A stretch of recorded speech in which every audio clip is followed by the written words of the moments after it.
High and low சேனலை மறக்காம subscribe பண்ணிருங்க அண்ட் மறக்காம பெல் பட்டனையும் கிளிக் பண்ணிருங்க. Hello welcome to my channel. So இன்னைக்கு கால் சென்டர் டாஸ்க்ல பார்த்தீங்கன்னா ரியோ அனிதாவை தவிர வேற யாருமே ஒழுங்கா பேசல. அண்ட் லாஸ்டா 1 to 30 செலக்ட் பண்ற கேட்டகரியில ஆரியன் பாலா சொன்ன பாயிண்ட் ரெண்டுமே வேலிடான பாயிண்ட் தான். ஒரு சைடு பாலா சனம் அனிதா ஆரி விடாம பேசியே டாஸ்க் ஜெயிக்கணும்னு சொல்லிட்டு கஷ்டப்பட்டு விளையாடுறாங்க. இன்னொரு சைடு அப்படியே பேசுற மாதிரியே பேசிட்டு அவங்களுக்குள்ளே போனை வச்சுக்கிறாங்க. ரமேஷ், சோமு, கேப்ரிலா, நிசா, ரம்யா, சிவானி, முக்கியமா அந்த அன்பு கேங்ல அர்ச்சனா தவிர எல்லா பேருமே சேவ் ஆயிட்டாங்க. சோ கண்டிப்பா ஒருத்தவங்க சேவ் ஆகணும்னு நினைச்சு போனை வச்சுங்க கண்டிப்பா அந்த ஒர்ஸ்ட் பெர்ஃபார்மன்ஸ்ல தான் போய் நிக்கணும். சோ அவங்க அவங்களோட ஃப்ரெண்ட்ஸ் சேவ் ஆகணும்னு சொல்லிட்டு போனை வச்சுட்டு அண்ட் கடைசியில பாத்தீங்கன்னா அது ஸ்மார்ட் பிளேன்னு சொல்லி மழுப்ப பாக்குறாங்க.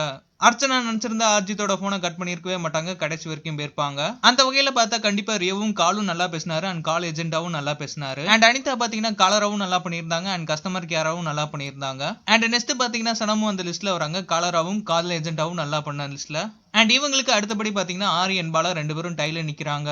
சோ ஃபுல் எஃபர்ட் போட்டு பண்ண கேட்டகரியில பாத்தீங்கன்னா ரியோ, அனிதா, சனம், ஆரி அண்ட் பாலா தான் வரணும் டாப் 5ல.